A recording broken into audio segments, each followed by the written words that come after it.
whether it be in East London, Brick Lane that you find, whether it be other places in Birmingham, whatever it may be, you find on the famous street here in Bradford, that you find that people who serve alcohol sell alcohol. And this begins to destroy our society.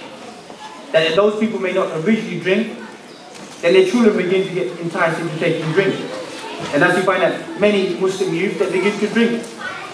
They begin to take it as a normal pattern of their life, of the drinking of alcohol.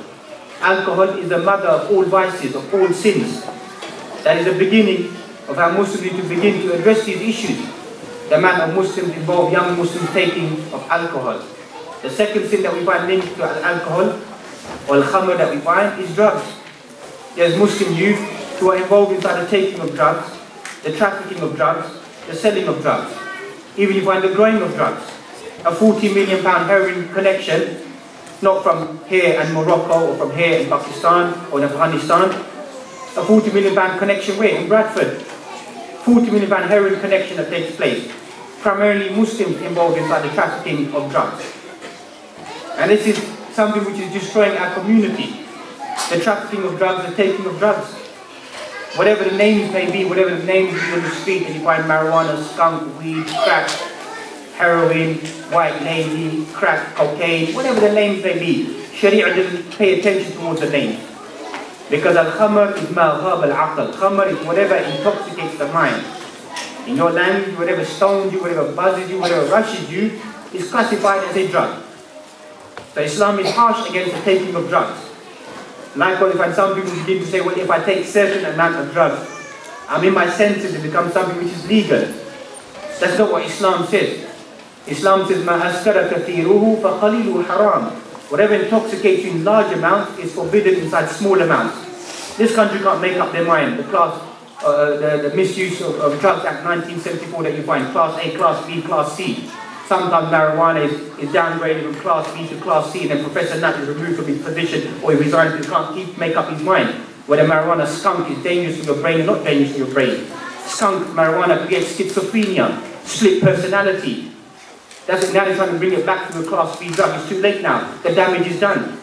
Those people who are happy about drugs, you just get a slap on your hand. If you walk about with a small bag of weed, the police officer just slap you in your hand. It's for personal use. That's not what Islam says. The trafficking of drugs, the taking of drugs, is something which is very, very dangerous. Which is destroying the society once again, and it is destroying the Muslims as well. So the only people who are going to become vigilant about reminding themselves and reminding people around them is going to be the Muslims. And especially the Muslim youth. They have to stay away from these substances. And you find, unfortunately, too many Muslim youths who begin to live this drug or this type of lifestyle are thinking this is a fast life. This is a good life. And begin to influence other Muslims to begin to take these substances, or to begin to traffic these substances, or what they classify as their soldiers, the foot soldiers. Every Muslim, any individual can have a bad habit. Any Muslim or any individual can have a bad habit. Islam says keep your bad habit as a personal affair.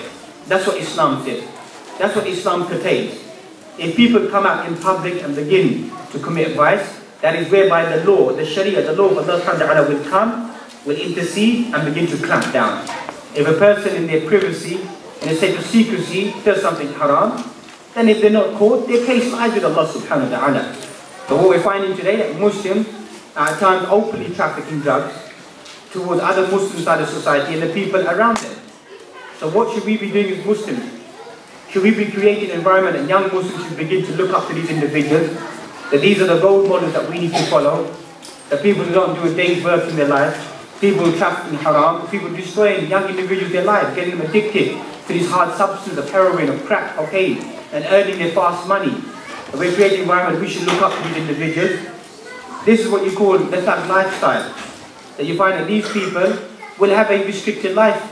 As you mentioned in the verse, وَمَنْ أَعْرَضَ عَنْ ذِكْرِي فَإِنَّ لَهُ مَعِيشَةً ضَنْكًا وَنَحْشُرُهُ يَوْمَ الْقِيَامَةِ أَعْمَى قَالَ رَبِّ لِمَ حَشَرْتَنِي أَعْمَى وَقَدْ كُنْتُ بَصِيرًا. Those individuals who turn away from Allah subhanahu wa ta'ala, they will have a restricted life. And they'll be raised up on the day of judgment in a state of blindness. They will say, oh my Lord, why have you raised me up in a state of blindness and I had the ability to see, I could visualize. Why are you blind today? Because inside this dunya, the signs were shown to you, and you turned away from them. وَكَذَلِكَ الْيَوْمَ تُنْسَى. That's today you'll be forgotten. That's the Quran mentions, وَلَا تَكُونُوا كَالَّذِينَ نَسُوا اللَّهَ فَأَنْسَاهُمْ أَنفُسَهُم. Don't become like those individuals who forget Allah subhanahu wa ta'ala and then Allah subhanahu wa ta'ala forgets them. Leaves them in the path of going the path of loss. Don't know what they're doing inside this dunya, don't know what the end is going to be. And that's beginning to take place more and more inside our community, that the masses of Muslim youth are following the wrong path. And then some of us try to find excuses for them, or we say that maybe this or maybe that. Sometimes there has to be a hard line that needs to be taken, that the Imam needs to refuse to pray upon them, full stop.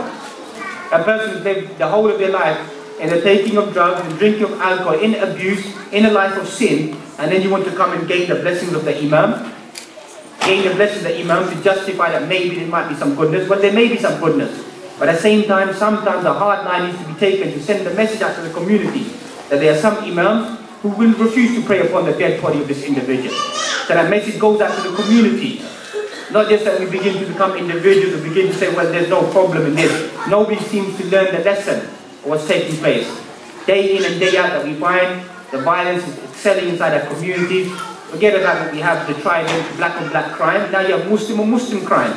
You have turf wars that begin to take place on postcodes from BD7 to BD5, whatever it may be, in Keighley, Upper End to North, South End, or whatever it may be, that begins to take place. Over what?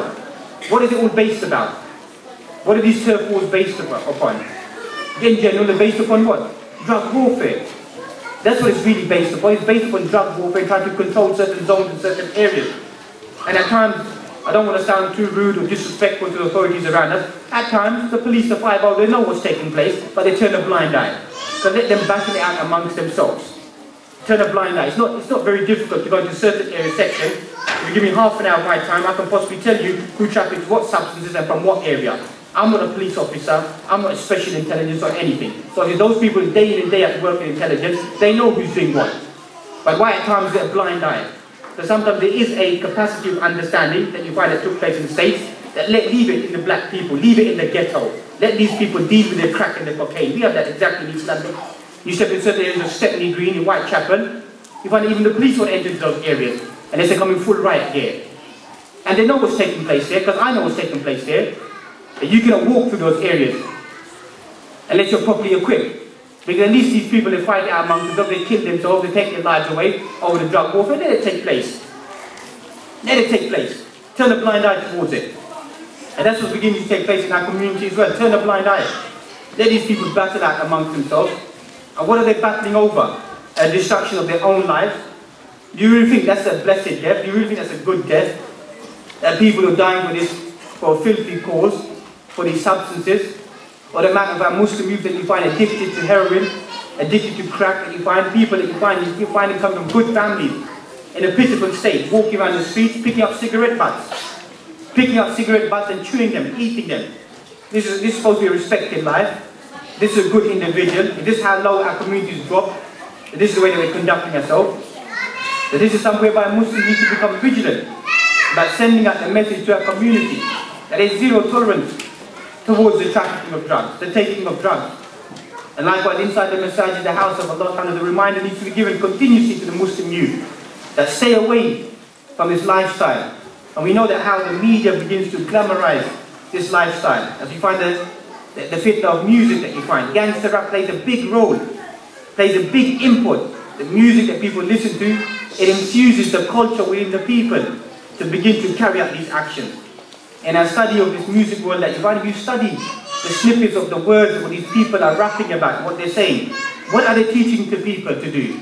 Live by the gun, die by the gun, get rich or die trying, to rob this person, do this, disrespect the law. All began to go and study the whole history of the rap industry, beginning in the early 80s that you find artists like Ice Cube, Ice-T, NWA, niggas with an attitude, public enemy, talk about rapping against the law, against the police, about the racist problems that they face inside the States. Then from there moved into what? People like Tupac Amaru Shakur, that still to this day many people listen to him. His famous album Machiavelli, selling 75 million copies of his album, recorded in what, 6 days? 6 days after he got shot when he came out of hospital, recorded this album, hailed as the greatest rap album that ever existed to this day. What does he teach people? What is he encouraging people to do? You find a Texas sheriff, you find him was shot by a 19-year-old boy, Ray Howard. When the police investigate, why did you shoot this sheriff. He said, Tupac Amaru Shakur track to Apocalypse Now inspired me to shoot the law, to gun down the law. 50 cents, what is he teaching people? Get rich or die trying, live by the gun. DMX, what is he teaching people? Hell is hot, flesh of my flesh, blood of my blood. Hell is hot, damn hell is hot, isn't it? That blood that you find that is smothered on his body, that blood is not fake blood, that's swine's blood. That is real swine's blood that he smothered over his body. So don't be surprised that there are satanic influences in what sometimes these people that they rap and what they say, to mesmerize the mind, to create that amongst people. It's a whole industry. And you find that the Muslims are very shallow individuals. They quickly fall into the trap that this is a life that I need to live by the gun and to die by the gun. That's not a Muslim's life, excuse expression, that's a dog's death. It's a dog's death. Read the history of most of these individuals. Tupac Amaru Shakur, what happened to him? Gunned down at the age of what? 26 or 27. Shot 6th of September or 7th of September 1996. Dead 6 days later, 13th September 1996. That's what happened to him. Hailed as the greatest rap artist ever. All eyes on me, isn't it now? Damn hell, you get around, don't you, isn't it? Where are you now? Where's the legend now? And who's blamed for the shooting? Biggie, Notorious. What happened to Biggie 6 months later, in March? What happened to him? Drive-by shooting, got shot 4 times as well. Live by the gun, die by the gun. What goes around comes out, simple. That's the end of these individuals.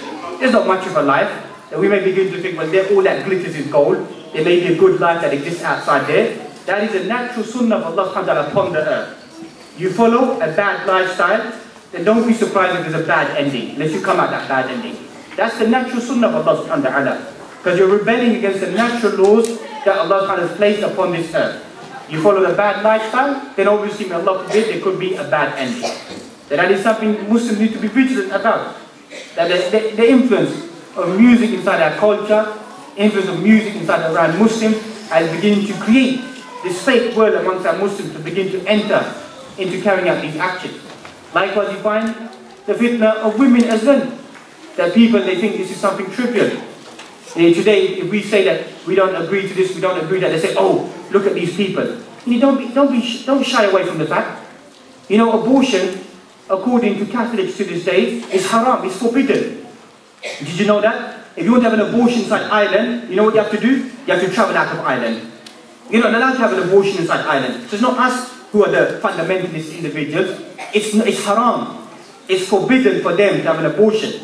It's forbidden to have any form of sexual relationship before marriage. So it's not us who are weird and wonderful. It's supposed to be a Christian society. 14% of the people in this country don't even know who Jesus Christ is. They don't even know who Jesus is. They don't care who Jesus is. They claim it's a Christian society. They're even admitting themselves that there's going to be more mosques than more churches inside this environment. We're not here to invade your culture, to take away your country. It's your country, it's your land, it's your freedom. You want to walk about naked on the streets, then you're free to do that. If I want to cover myself and wear a veil and a burqa, then according to your law and your regulations, then I should be free to do that. Because it's supposed to be a country of what? Free expression, democracy. I don't take no offense if you're going to walk around naked on the streets. It doesn't bother me, you might get cold, you can borrow my jacket, I don't mind. So why do you get offended when we want to bathe ourselves? How is it offending you? I know everything about the British culture inside this country. The only thing I don't have a Union Jack behind me, and I don't drink a pint of lager. Other than that, I know more about the British culture and history than most British people. I classify myself as British, but what does it mean to be British? Because I don't drink alcohol, I don't get drunk, I don't get legless.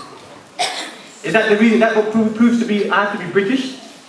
Other than I know who's on top of the football league, who won the cup, or whatever took place, who the best players are, what takes place inside that society. I know that, I'm fully aware that they begin to create, you don't amalgamate inside our society. You try to keep yourself away from society. Who said we keep ourselves away from society? The most edible dish inside this country is no longer fish and chips. I love my fish and chips. It's what? It's chicken tikka curry, isn't it? Have we influenced you to begin to enjoy chicken tikka? Is it us? Possibly is, isn't it? So we've amalgamated inside the society. We're working with the society. We're indulging inside the society. Who stays away from society? Who corners themselves away from society and refuses to mix? Or begins to think? Have these thoughts about, well, maybe Muslims are like this. It's exactly, you study the whole concept of the media. That when we were growing up, you find who was portrayed as a radical individual? The IRA, the Irish individual.